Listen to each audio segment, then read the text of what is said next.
الہ کا معاملہ ہو، اس کے اوپر مشکل سے کوئی آتا ہے، اس کے سامنے کوئی چیز آ جائے، اس کا لگاؤ صرف سے ایسی محبوب چیز ہے انسانیت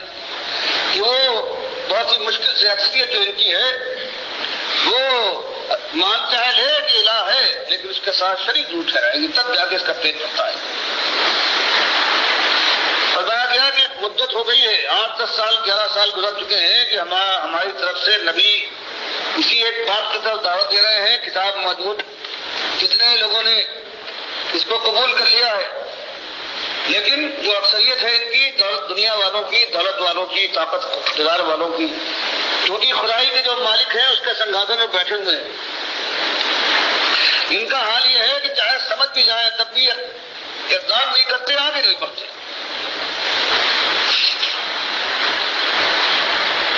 فرمایا کہ اور سمجھتے ہیں کچھ، ہمارا نبی رضا فرمایا کیسے نادان ہو جو آسمان اور زمین کو بنا سکتا ہے، جس کی کاریگری اور حکمت و اقتدار اور علم کا جو عالم ہے، بے حساب بے انتہا ہر چیز کے اوپر قدرت رکھنے والا ہے، تو آخر کیوں آگے نہیں بڑھتے؟ اپنے جان کے دشمن کیوں بنے ہوئے ہیں؟ کیا اس بات سے بے فکر ہو گئے ہیں؟ اب امین ہوں، کیا اپنے کو امن میں سمجھتے ہیں؟ انتادیہ ہوں کہ ان کے اوپر نہیں آ سکتے،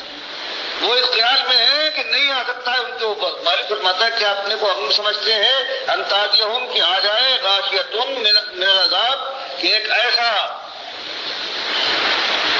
عذاب جو ان کو ڈھانپ لینے والا ہو، عذاب کا وہ حصہ جو ان کو ہر طرف سے ڈھانپ لے۔ کیا وہ اپنے کو امن میں سمجھتے ہیں کہ ہماری جان کے اوپر، ہماری جسم جان پر کوئی ہاتھ نہیں جا سکتا؟ عذاب سے ہمارا کیا مطلب؟ اللہ کو سمجھتے ہیں کہ ہم نے عاجز کر لیا ہے، یا وہ اس بات سے اوتادیہ ہم کیا بالکل بے فکر ہو گئے ہیں کہ اللہ وہ گھڑی لے آئے جو قیامت کی گھڑی ہے، جو ہر چیز تلپٹ کر ڈالی جائے گی،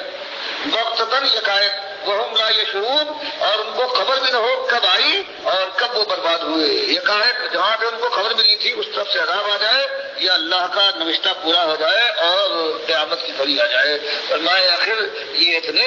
نادان، اتنے سفیہ، اپنے ایسے دشمن ہیں کہ خواب خرگوش میں مبتلا ہے اور ذرا نہیں چوکتے کہ یہ سب کچھ ان کو دیا گیا ہے، اختیار اور قوت، ہر چیز ان کے سامنے ہے، اور پھر بلانے والا بلاتا ہے اور اس کی بات کو یوں رد کر رہے ہیں۔ ان کا ماننے پر تیار ہو تو اس کے بعد اپنے دل کو روکتے ہیں، منع کرتے ہیں۔ ایسے ہی معلوم ہوتا ہے، یہ سمجھتے ہیں کہ ان کے ہاتھ پر کوئی ہاتھ نہیں ڈال سکتا، عذاب اگر آ جائے تو یہ چٹکیوں سے دور کر دیں گے، اور قیامت کی گھڑی آ جائے تو ان کا کچھ نہیں بگاڑ سکتی۔ تو یہ ڈرایا گیا ہے کہ اس سے پہلے بعید نہیں ہے کہ تمہاری مدت ختم ہو جائے اور اللہ کا عذاب تمہیں دبوچ لے، اس لیے جلدی کرو۔ کس چیز کا انتظار ہے؟ تندرست ہو تو کیا بیماری کا انتظار کر رہے جو حدیث میں آیا ہے؟ زندہ ہو تو کیا موت کے منتظر ہو؟ اور اگر جوان ہو تو کیا بڑھاپا جب آئے گا تب ایمان لاؤ گے؟ اور بڑھاپا تم جانتے ہو کہ دماغ کو پراگندہ کر دیتا ہو سکتا ہے تمہارے پاس ہوش آواز ہے، آج تمہارے پاس طاقت اور قوت ہے، کل کیا شل ہو جاؤ گے تب مانو گے؟ فرمایا بس یہ موقع ہے، اب اتنی سرکشی تمہارے حق میں نقصان دینے والی ہے، کوئی فائدہ نہیں پہنچے گا۔ فرمایا یہ نہ مانے آپ مانگے دہل، اعلان کے ساتھ ڈنکے کی چوٹ کہیے کہ اگر تم مالک کو ایک مان کر اس کے سامنے سر جھکانے پر تیار نہیں ہو اور میری بات نہیں مانتے، کتاب سے بے پرواہ ہو، تو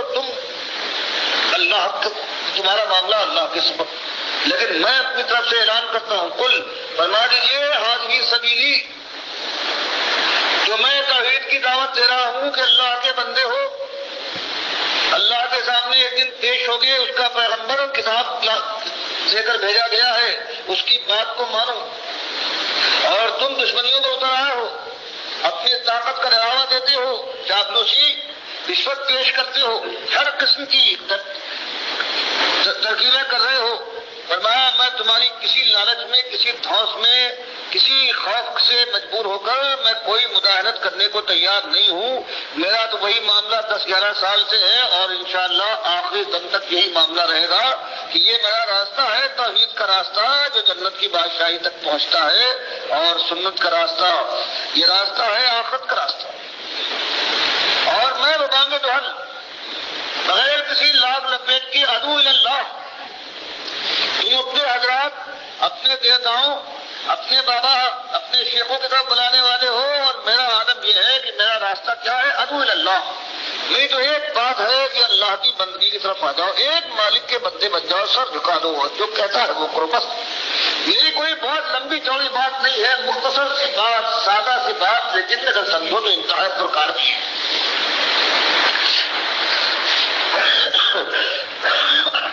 اور تم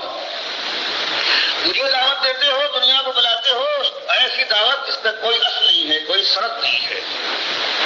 اور میرا اور میرے ساتھیوں کا حال یہ ہے، اللہ بصیرہ، بالکل سوچ سمجھ بصیرت کے ساتھ کہ یہی حق ہے، دل جھک گیا ہے، اور میرے ساتھیوں کا یہ دعوت بالکل حق ہے، کائنات میں ایک ہی دعوت سزاوار ہے کہ اس کا نعرہ بلند کیا جائے۔ میرا بھی یہی حال ہے، وہ من اتبعنی، اور میرے ساتھ یہ ابو بکر، عمر، عثمان و علی ہے، یہ سارے میرے ساتھی ہیں، سب اسی بات پر جمے۔ یہ کوئی باپ دادا کی ریت کا معاملہ نہیں ہے، یہ کسی حضرت کی مریدی کا معاملہ نہیں ہے، یہ شاگردی کا معاملہ نہیں ہے، یہ دل کی آئی پسند ناپسند کا معاملہ نہیں ہے، بلکہ سب سمجھ کر کے یہی صحیح معلوم ہے، زمین کی ایک ہی دعوت ہے اور کائنات کا ایک ہی نور ہے۔ سبحان اللہ، ہم بالکل صاف مانتے ہیں کہ اللہ تعالیٰ سارے نفس سے پاک ہے۔ تم کہتے ہو کہ اس نے اولاد بنائی ہے، جیسے انسان کو محبت ہوتی ہے، بے اولاد بننا نہیں چاہتا، اس کو یہ چاہتا ہے کہ اولاد ہوگی تو بڑھاپے کا سہارا بنے،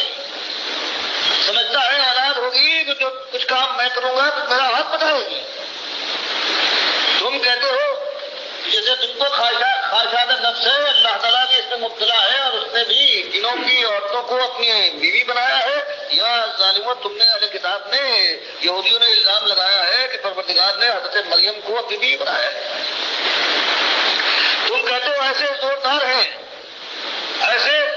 جن کی عزت و طاقت ہے، جبروت ہے ان کے پاس، جیسے دنیا میں کسی طاقتور ساتھی یا طاقتور سردار سے ایک بادشاہ کرتا ہے، اس کا خیال کرتا ہے کہ اس کو ناراض نہ کروں۔ تم سمجھتے ہو اللہ کے یہاں بھی ایسے ہیں کہ پروردگار کے اوپر اس طرح سے حاوی ہو جائے، ایسے طاقتور ہو، ان کی ایسی وجاہت ہو کہ مالک سے کچھ بات کہہ دے تو پروردگار کو سوچنا پڑے کہ اس کی بات ڈال دوں گا تو کل جاؤ گے، جو شفاعت کا یہ جھوٹا تم نے ڈھونگ لگا رکھا ہے، یہ بہت وجاہت والے ہیں۔ یا یہ ایسے محبوب ہیں، محبوب سبحانی ہے، اللہ کی بیٹیاں ہیں، یا اللہ نے ان کے اوپر اپنا سارا کچھ نشاور کر دیا ہے کہ جاؤ جو چاہے کرو۔ فرمایا اور جتنے نقش لگائے ہیں، جتنی نقش سے پروردگار کو لوگوں نے موصوف کیا ہے، تو میں اس کا انکار کرتا ہوں۔ سبحان اللہ، اور میرے ساتھی اور کائنات کی ایک ایک چیز کہ اللہ سارے نقشوں سے پاک ہے، کوئی صحیح کو صحیح اس کا نہیں ہے۔ اس کی وہ خواہشات جو انسان اپنے اوپر قیاس کر کے کہتا ہے، یہ ساری باتیں غلط ہیں۔ یہ دعوت توحید ہے بھائی، اس دور کے اندر جو اٹھی ہے ڈاکٹر مسعود الدین عثمانی رحمۃ اللہ علیہ کے ذریعے، اس سارے اندھیرے میں صرف ایک شمع روشن ہے۔ یقین کیجئے یہ سارے مسلک، یہ سارے فرقے، ان کے اکابرین شرک کے اندر شرابور ہیں۔ کوئی ایک ملک ایسا نہیں جہاں توحید کی دعوت ہو، یا کوئی ملک پوری طرح توحید کے اوپر قائم ہو، اس میں شرک نہ ہو، یا کوئی جماعت، کوئی مسلک ایک بھی نہیں ہے۔ حتیٰ کہ یہ جو مسلک اہل حدیث یا یہ سلفی سمجھے جاتے ہیں، ان کے اندر بھی 3 شرک موجود ہیں۔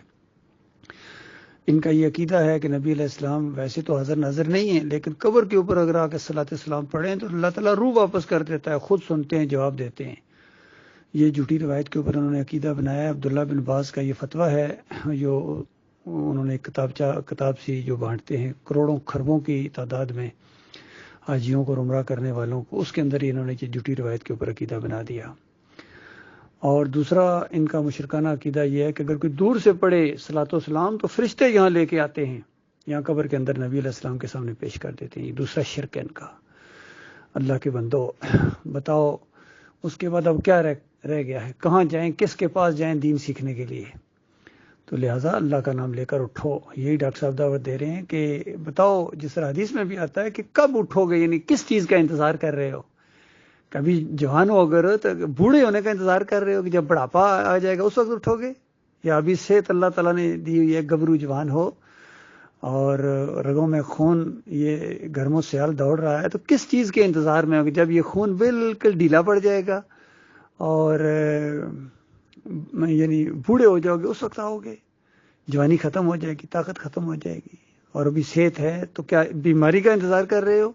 کہ جب تم بیمار ہو جاؤ گے، کوئی شوگر کا اٹیک یا کوئی اور اس طرح کی بیماری جب تمہیں لگے کہ بالکل بیکار ہو جاؤ گے تو اس وقت دین کا کام کرو گے؟ اس کے انتظار میں ہو؟ یا آج اگر کوئی فرصت ملی ہوئی ہے تو مصروفیت کے انتظار میں ہو، جب تمہیں اللہ تعالیٰ انتہائی مصروف کر دے اور تمہیں ہوش ہی نہ رہے؟ جس طرح کتنے لوگوں سے اگر دین کی بات کی جائے تو کہتے ہیں ہم سخت مصروف ہیں، بس ہمیں تو ٹائم ہی نہیں ملتا ہے، بس تم لوگ لگے رہتے ہو، ہم تو اتنے بزی ہیں، بڑی مشکل سے ٹائم نکالتے ہیں۔ اندازہ لگائیے، ہر بات کے لیے ان کے پاس ٹائم ہے، کوئی بزنس میٹنگ ان کی جہاں مرضی کروا دو وہاں ان کے لیے ٹائم نکل آ جائے گا فائدے کے لیے، لیکن اللہ کے دین کو اس قدر یہ حقیر سمجھتے ہیں کہ اس کے لیے ان کے پاس کوئی ٹائم نہیں ہے، اس کو وقت دینے کے لیے ان کے پاس کوئی ٹائم نہیں ہے۔ تو اللہ کے بندو، میرے پیارے بھائیو، یہ وقت ہے دین کی دعوت کو اٹھایا جائے، اس کے لیے سر دڑ کی بازی لگائی جائے، اس کو اپنی زندگی کا نمبر 1 مسئلہ سمجھا جائے، نمبر 1۔ یہ پارٹ ٹائم جاب نہیں ہے، باقی اللہ نے روزی کا ذمہ لیا ہوا ہے، اللہ تعالیٰ روزی دے گا، کوشش کریں اس کے لیے بھی، لیکن مالک نے شرم دلائی ہے۔ دیکھو کہ کون سے پرندے ہیں جنہوں نے روزی اپنی اٹھائی، جانور اپنی روزی اٹھا کے پھرتے ہیں، اور روز اللہ تعالیٰ ان کو دیتا ہے، تمہیں بھی دے گا، لیکن نمبر 1 مسئلہ یہی ہے کہ توحید کی دعوت اٹھے اور اپنی اسی انداز سے اٹھے جس طرح نبی صلی اللہ علیہ وآلہ وسلم نے اٹھائی ہے، صحابہ اکرام نے اٹھائی ہے۔ اور اس دور کے اندر ڈاکٹر مسعود الدین عثمانی رحمۃ اللہ علیہ نے ایک عالم دین کی حیثیت سے بسوں میں، بازاروں میں، ٹرینوں میں، گلیوں میں، میلوں میں، ہر جگہ لوگوں، الہکم الہ واحد لا الہ الا هو الرحمن الرحیم، تمہارا ایک معبود ہے، تمہارا ایک داتا ہے، ایک دستگیر ہے، ایک مشکل کشا، ایک حاجت روا، غریب نواز، واسطے وسیلے کے بغیر جس کو پکارا جائے، شارگ سے زیادہ قریب دل کے وسوسے کو جاننے والا صرف وہ ہے جس کو رکوع کیے جائیں، سجدے کیے جائیں۔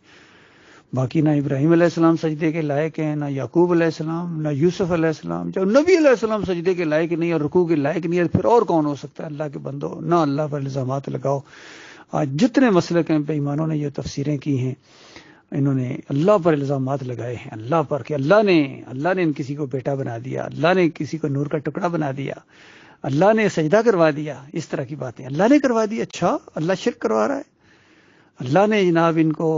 کہا ہے کہ میں بس تمہاری نہیں ٹالوں گا، ان کا واسطہ وسیلہ دیا جائے تو پھر اللہ مجبور ہو جائے گا۔ امت مسلموں کا یہ محبوب ترین دعا کا انداز ہے کہ اللہ اپنے حبیب کے صدقے، پنجتن پاک کے صدقے، حسن حسین کے صدقے، اور یہ ایسا نجس اور غلیظ شرک ہے کہ اللہ کی لعنت برستی ہے ایسی دعاؤں کے اوپر، منہ پر ماری جائیں گے۔ تو اللہ کی مدد دیکھو کہاں پہنچا دیا ان مولویوں اور پیروں نے ہمیں۔ تو لہٰذا اللہ کا نام لے کر اٹھو، بالکل اللہ کا دین جو ہے یہ بنیاد ہے، یہ چیز اگر نہیں پیش کی جائے گی تو پھر کوئی چیز نہیں ہے، کوئی چیز اس امت مسلموں کو، انسانیت کو تبدیل نہیں کر سکتی۔ اللہ تعالیٰ غور و فکر کرنے کی توفیق عطا فرمائے۔